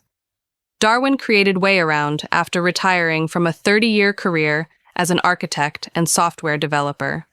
Working with top national home builders, Darwin built an award-winning company that specialized in building information modeling, BIM, software, which creates interactive representations of every aspect of a building. In 2007, that company was purchased by a Fortune 175 company, ITW. Through Way Around, Darwin now uses his expertise to change how people with blindness or low vision obtain information about objects in the world around them. Darwin shared a small portion of that knowledge with our town hall audience last month. A passionate devotee of innovation, Darwin has pursued leading medical advancements to correct several of his own vision-related and other complications of type 1 diabetes. He has a unique insight into the challenges of sight loss for those who have served in the U.S. military. Darwin first lost his vision at age 30 and successfully underwent a vitrectomy to restore his sight. Since then, he has been diagnosed with wet macular degeneration, significant peripheral vision loss, and nyctalopia, night blindness. He was the recipient of a kidney transplant from his brother Craig in the mid-1980s, and in 2007 he received a pancreas transplant, curing his diabetes of 40 years. Secondly, it is that time of year to once again announce BVA's Rejuvenated Scholarship Program. The auxiliary awards 3 Renee Feldman scholarships per academic year, 2 scholarships in the amount of $2,000 each and 1 in the amount of $1,500 made in 2 installments, fall-spring, to the institution at which the student is enrolled. Please access the BVAA application via https://bva.org auxiliary or contact the Scholarship Committee Chairperson, Robert Murphy, myself, at bvanationalreporter@gmail.com or at 785-564-2526. To be eligible, an applicant must be a spouse or generational child, i.e., child, grandchild, great-grandchild, of a blinded veteran who is a past or current BVA member. The scholarship is open to full-time students enrolled in an accredited vocational technical school, community college, college, or university. Students may apply each year of study and may receive up to 4 annual scholarship awards. Applicants are responsible for ensuring that the required transcripts, documents, 300-word essay, and letters of reference reach the Scholarship Committee Chairperson by the deadline date of May 1, 2026. They should also fill out every form completely. If they believe that further information is needed, they should please print/type on an additional sheet, not on any of the forms. So applicants will be selected for the award on the best qualified basis, with the major emphasis for consideration based on need and academic achievements. The 300-word essay that describes post-education, lifetime plans, and career goals also weigh heavily. If the applicant's veteran is deceased, provide supporting documentation validating your relationship to them. If you have any questions about these forms or requirements, please write or call Chairperson Robert Murphy. Renee Feldman, for whom the scholarship program is named, was a World War II U.S. Army veteran, serving as a staff sergeant at the European Theater of Operations headquarters from 1943 to 45, stationed in Salisbury, England, and Reims, France. Married to blinded World War II veteran Leon Feldman, a BVA member, Renee was one of a handful of founding members of the BVA Auxiliary in 1977. Her devotion to her country, her community, her family, and her faith were the guideposts of her life. In addition to volunteering for military service during World War II, she contributed many years volunteering with the American Red Cross, Girl Scouts of America, American Cancer Society, Harrisburg State Hospital, Harrisburg Hospital, Blinded Veterans Association chapters and auxiliaries in Pennsylvania and Florida, and Meals on Wheels. She was an active member of Temple Ohev Sholom in Harrisburg, and prior to returning to central Pennsylvania in 1994, she and Leon were active in the congregational life of Temple B'nai Israel in Clearwater, Florida. Renee passed away in 2012 at age 100. Did you know? Korean War combat blinded veteran Stephen Hiroshi Miyagawa completed residential blind rehabilitation training at Hines in 1952. In addition to earning a Bachelor of Arts degree shortly thereafter, Stephen became a prolific writer, creating the newsletter for the Hines Blind Center alumni and authoring the Illinois BVA Voice as a member of the Illinois Regional Group. He later edited the CBRC Torch, which became the official publication of the Central Blind Rehabilitation Center at Hines. In the early 1990s, Stephen began an in-depth research project tracing the history of blind rehabilitation programs for veterans beginning with World War I, an effort that resulted in the Galda Press publication in 1999 of Journey to Excellence Development of the Military and VA Blind Rehabilitation Programs in the 20th Century. The book, still available from Amazon, details BVA's critical role in the establishment and growth of VA rehabilitation programs throughout more than 50 years. History reminds us we ain't heard nothing yet. By Tracy Farrow. Wait a minute, you ain't heard nothing yet. That was the first line spoken in synchronicity in the movie The Jazz Singer back in 1927. Some 80 years later, Apple sold their first smartphone. Then came Alexa and so many smart devices, mobile applications, and a multitude of capabilities. Technology hasn't been able to sit still, and neither should you. Smart devices and controls can make our lives so much easier, and every day, things become more affordable and efficient. I bought a first-generation Wi-Fi controlled wall ovens from General Electric about 10 years ago. At that time, I worked with their engineering department to develop a better and more user-friendly app that was accessible. That wasn't their goal, but they fully understood how smart appliances could open a whole new world for the blind. Today, just about every appliance has this capability at a reasonable cost. My son got me one of the first Alexas in 2015, while still in the introductory phase. Many thought that the virtual assistants would be an ooh golly thing of no use. With time, development, and improvements, virtual assistants are great for the blind and getting better every day, regardless of who makes them. Remember the old talking clocks that were hard to adjust, set the alarm, and worse yet, turn off the alarm? As for me, I'm glad they are gone. So, here is what's out there and how to get the devices. Let's talk first about controlled devices like lights, curtains, door locks, etc. It used to be that those swirly little lights were going to be all that and then some. Thank goodness they are also gone. Now we have LED lights that truly do a whole lot better, both in efficiency and capability. For the blind, many of us can adjust lighting to provide the best use of our remaining vision. The LED lights on the market now are affordable and, if Wi-Fi capable, controllable in brightness, color, and temperature. Many have apps that can be linked to a virtual assistant so that you don't have to find light switches or stumble around in the dark. Simply program them to your virtual assistant and tell them which lights you want to turn on or off, or adjust them to whatever you would like. Another big help may be window treatments. Several years ago, at a BVA convention, one of our members who was totally blind had a room on the hotel's first floor. Being totally blind, he did not know whether the curtains were open or closed, but the folks walking outside knew the color of his undies. Daylight can either be a blessing or a curse, depending on time of day, your sensitivity, and your desires. Wi-Fi, or better yet, voice control, can make your life considerably easier and less frustrating. Set curtains to open automatically in the morning or close at night without having to fumble around looking for the string or window to find out the position. Program them to open and close automatically, and your privacy will be ensured. Wi-Fi security systems are a must for us, as they will include smoke and fire alarms, burglar alarms, and in some cases may have a camera system. The level of security you desire can vary both in capability and cost. Most companies will work with you to better serve your disability.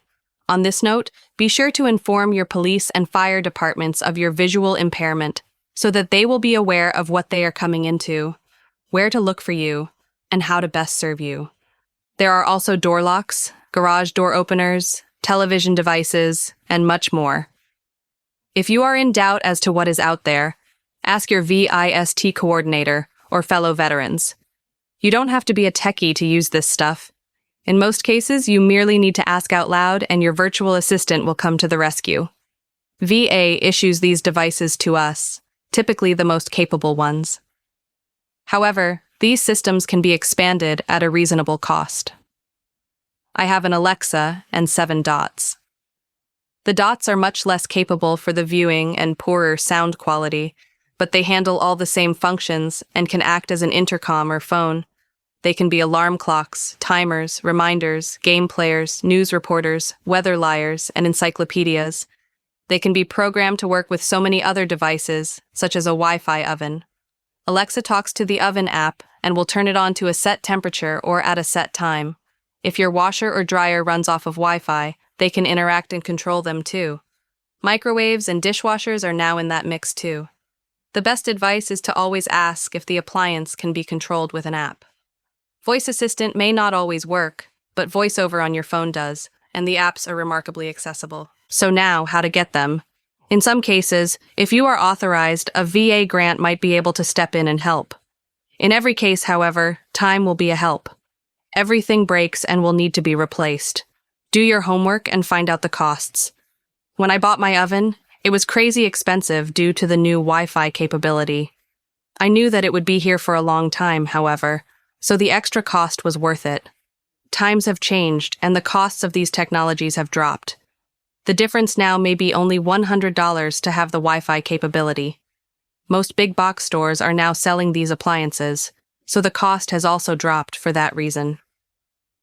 Lights, Echo Dots, Wi-Fi switches or outlets, and many other devices are now in the realm of affordable.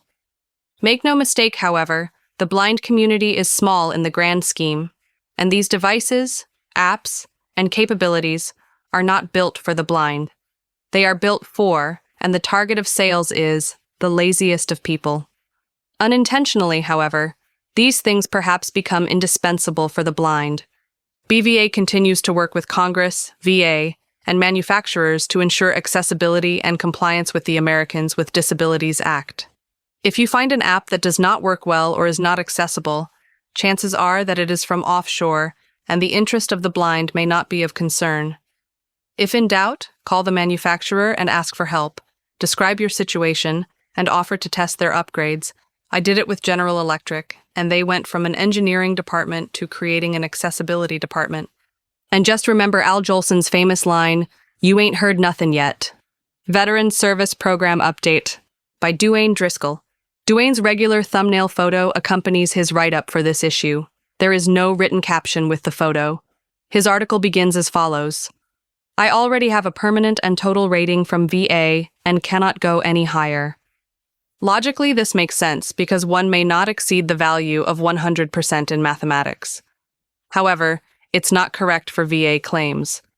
There are at least 10 levels of special monthly compensation, SMC, for severely disabling, service-connected disabilities that exceed the total rate, from L to R2. The current monthly rate of compensation for a single veteran with a 100% combined evaluation is $3,831.30.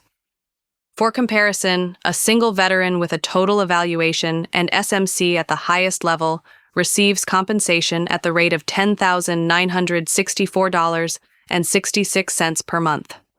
For more information, review 38 U.S.C. Section 1114. There are many paths to SMC eligibility, including vision loss, limb loss, and other debilitating conditions that cause a need for aid and attendance A&A. What is A&A? When a claimant's disabilities cause a need for the assistance of another person in the performance of daily activities, then a higher rate may be paid. Daily activities include medication and food management, hygiene needs, dressing, and ability to leave the home unassisted, among other things. The basic A&A rate for most veterans is L, but a blinded veteran with visual acuity of 5/200 or worse in both eyes already receives SMC at the L rate. With a demonstrated need for assistance on the form prescribed by the Secretary, this veteran may receive SMC at the M rate. A blinded veteran rated for service-connected vision loss with light perception only, LPO, in both eyes also receives SMC at the M rate, but it is not based on a need for assistance. A veteran receiving SMC at the O rate, or at the N1/2 rate with SMCK, becomes eligible to apply for the Special A&A benefit, also known as R1. The spousal A&A benefit pays a higher rate of dependency allowance for the disabled spouse of a veteran receiving disability compensation at a rate of 30% or higher. There are also A&A rates for the veteran and spouse in non-service-connected pension, NSCP, claims, and for the surviving spouse in death claims. How do I claim A&A?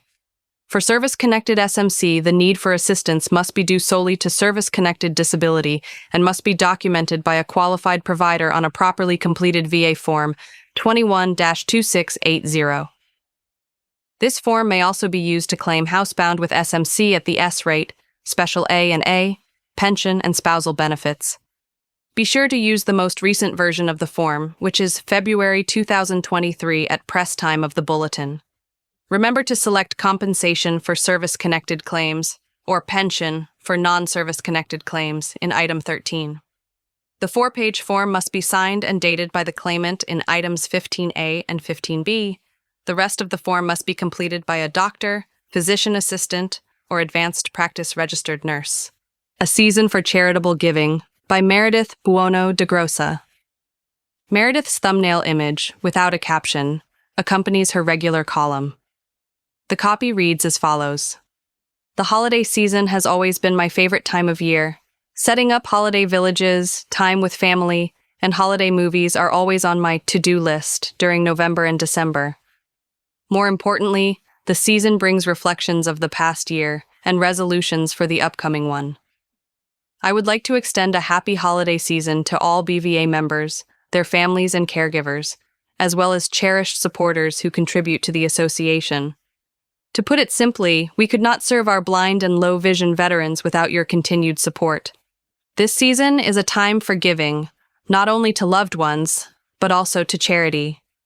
Historically, November and December have been the peak months for charitable giving, with many Americans making their most significant contributions during this period.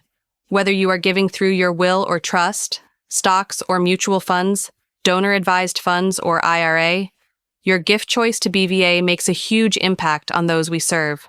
On July 4, 2025, the One Big Beautiful Bill, OBBB Act, was signed into law, bringing about 3 key changes impacting philanthropy and giving as of January 1, 2026. 1. Larger universal charitable deduction. More donors receive tax benefits. Starting in 2026, non-itemizing taxpayers can deduct up to $1,000, $2,000 for married couples, for charitable gifts. Charitable deductions will no longer be restricted to those who itemize deductions. This makes it easier for donors to realize tax benefits from supporting charities. 2. New minimum for itemized charitable deductions. If someone itemizes their deductions starting in 2026, a floor applies to their deduction for charitable contributions. Specifically, the charitable contribution deduction will be reduced by an amount equal to 0.5% of their adjusted gross income, AGI. For example, if the AGI is $200,000, the first $1,000 of charitable contributions in a year will not be deductible. Only giving above that amount qualifies for a tax benefit. 3. Estate and gift tax exemption increases. The federal estate and gift tax exemption rises to $15 million per person, indexed for inflation, meaning very few estates will owe federal estate tax. Some states, however, have much lower thresholds. For donors with large estates, planned giving and legacy gifts may offer additional benefits. What does all this mean for planned giving programs? With new changes taking effect, giving through a will, trust, IRA, or making lifetime gifts of appreciated assets remain powerful ways to support causes you care about. When choosing your legacy, please consider the Blinded Veterans Association. Choosing to support blind and low-vision veterans ensures ongoing benefits, programs, and services to current and future veterans. Of note, COLA legislation passes. House, Senate, Trump desk. The House of Representatives, Senate, and President have all acted on S2 392, the Veterans Compensation Cost of Living Adjustment Act of 2025, sponsored originally by Senate Committee on Veterans Affairs Chairman Jerry Moran, RKS. The measure passed both chambers and was signed by President Trump on November 25th, kicking in additional compensation for inflation for wartime disability, additional compensation for dependents, the clothing allowance for certain disabled veterans, and dependency and indemnity compensation DIC for surviving spouses and children. The required annual legislation, delayed this year by nearly a month due to the federal government shutdown, follows the announcement on October 24th of the Cost of Living Adjustment, COLA, for Social Security benefits and Supplemental Security Income, SSI. The payments will increase by 2.8% beginning in January 2026 for nearly 71 million Social Security beneficiaries and nearly 7.5 million people receiving SSI payments. Some recipients receive both Social Security benefits and SSI. The legislation is the formality that requires VA, effective December 1st, to increase the amounts by the same as the COLA increase in benefits for Social Security recipients. The bill also requires VA to publish the amounts payable, as increased in the Federal Register. VA is further authorized under the legislation to make a similar adjustment to the rates of disability compensation, payable to persons who have not received compensation for service-connected disability or death. Over the last decade, the COLA increase has averaged approximately 3.1%. The COLA was 2.5% in 2025. Although the original Social Security Act was passed in 1935, subsequent legislation ties the annual COLA to the change in the Consumer Price Index for urban wage earners and clerical workers, CPIW, as determined by the Department of Labor's Bureau of Labor Statistics. For additional COLA information, visit https://www.ssa.gov/COLA/. VA extends caregiver support eligibility. On November 24th, VA announced a final rule, published September 29th, which extends Program of Comprehensive Assistance for Family Caregivers eligibility for certain veterans and their family caregivers through September 30, 2028. The extension means legacy participants, legacy applicants, and their family caregivers will remain eligible for PCAFC and will not experience a reduction in their monthly stipend based on a reassessment for an additional 3 years, with limited exceptions. Legacy participants are veterans or service members whose family caregivers were approved and designated by VA as of September 30th, 2020. Legacy applicants are veterans or service members who applied for PCAFC before October 1st, 2020, and were accepted into the program on or after October 1st, 2020. The primary family caregiver must remain the same individual named in the application submitted before October 1st, 2020. Key details of the extension include an extended transition period for the legacy cohort, continued eligibility and no reduction in stipends with limited exceptions. Members of the legacy cohort may still be discharged or revoked from PCAFC in certain circumstances, such as at the request of the veteran or family caregiver, or for non-compliance with program requirements. Suspension of certain reassessments remains in effect. Individuals may still request a reassessment, including if they believe they are eligible for increased support. VA will continue to consider additional changes to PCAFC, as outlined in a proposed rule published December 6, 2024. For more information about VA's caregiver program, visit www.caregiver.va.gov. Veterans and their family members and caregivers can also call the Caregiver Support Line at 85-526-03-274, Monday-Friday, 8 a.m. to 8 p.m. Eastern Time, or connect with their local Caregiver Support Program team using the locator tool at https://www.caregiver.va.gov/support/new_csc_page.asp. MVP imparts recent updates and initiatives. In November 2023, VA's Million Veteran Program, MVP, made history when the initiative reached the goal of 1 million veterans enrolled in VA's largest health research effort ever. The achievement paved the way to improved veteran health and wellness in both the near and distant future. Despite the milestone that many believed was the crowning achievement of MVP, the initiative lives on. Additional programs and more efforts to reach out to individual veterans and veterans service organizations such as BVA are just around the corner. MVP recently launched the Military Experiences and Toxic Exposures Survey to help researchers better understand how to screen for, detect, prevent, and treat health conditions associated with military experiences and exposures. Once veterans are enrolled in MVP, they can complete the survey online by logging into their MVP dashboard at mvp.va.gov. BVA members who have previously signed into MVP are encouraged to participate to help improve healthcare for veterans across generations. In January 2026, MVP will release the newest edition of MVP Matters Annual, the annual newsletter highlighting discoveries made by MVP researchers and stories from veteran participants. BVA Happenings and the BVA Bulletin will share the link when it becomes available.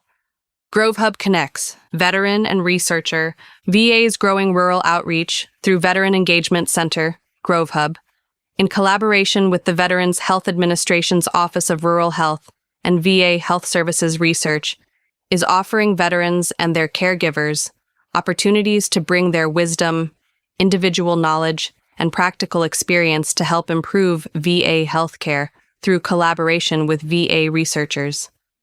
The relationships may include individual partnerships, regular engagement group meetings with researchers, or helping with other research activities to ensure that VA is putting veterans first. GroveHub's Engagement and Partnership Opportunities webpage lists projects of interest with additional information. Interested parties can reach out via email to determine if the project is a good fit for them.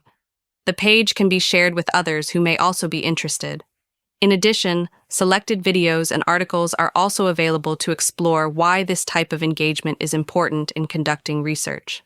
VA launches VHA reorganization, with goals of improving healthcare for veterans, empowering local hospital directors, eliminating duplicative layers of bureaucracy, and ensuring consistent application of VA policies across all department medical facilities.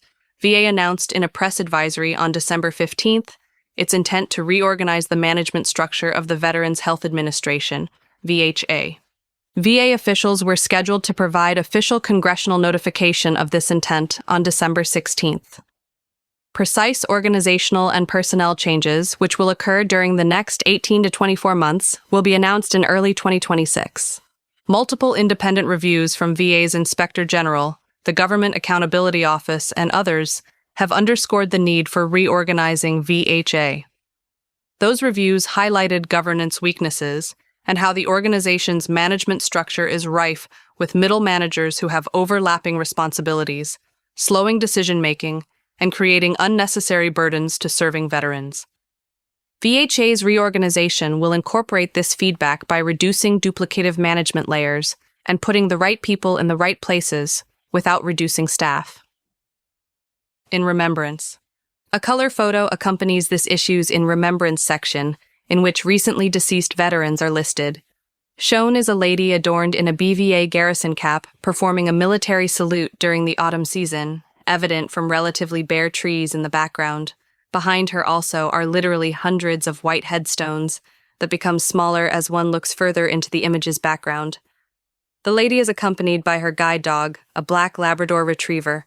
The caption states, "On Veterans Day 2025 at Arlington National Cemetery, Yonica Trent salutes interred fellow veterans who made the ultimate sacrifice for freedom.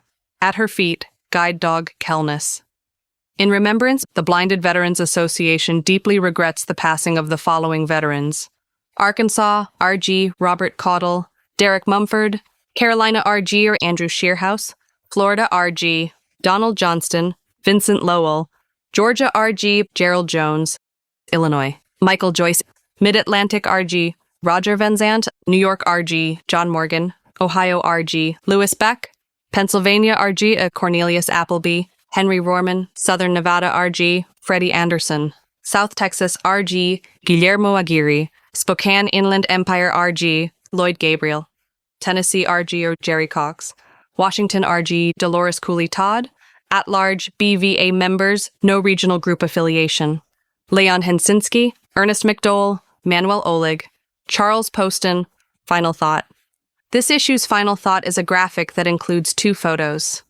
The photos show runners-up 1 and 2, both the contestants' names as well as photos of their entries in the Scarecrow competition that was part of the recent BVA Gardening Interest Group class. The final thought is the following. The online Monday gardening sessions in October and early November culminated in the much-anticipated and publicized scarecrow-making contest. Both the gardening interest group itself and the contest are the brainchild of group facilitator and national treasurer Monique Statham. Participants first learned about the history of scarecrows used in agriculture, beginning with children running through fields with noisemakers to scare birds away from crops. Later, the concept brought human-like dolls that came to be known as scarecrows. Now, in 2025, keeping birds and other invasive critters out of farmland and gardens depends on machinery to perform the job. The scarecrows were judged on their creativity, complexity, and their potential to frighten away visiting birds. According to contest judge Meredith Buono de Grossa, also BVA's National Director of Development, the competition was so intense that among the 10 entries, 2 winners and 2 runners-up had to be selected rather than just the one in each category. Congratulations go to Sheldon/Phyllis McKinney and McCon Harrison for their runner-up entries, pictured here as Nisi and Ref, respectively. And this concludes the Autumn 2025 electronic version of the BVA Bulletin.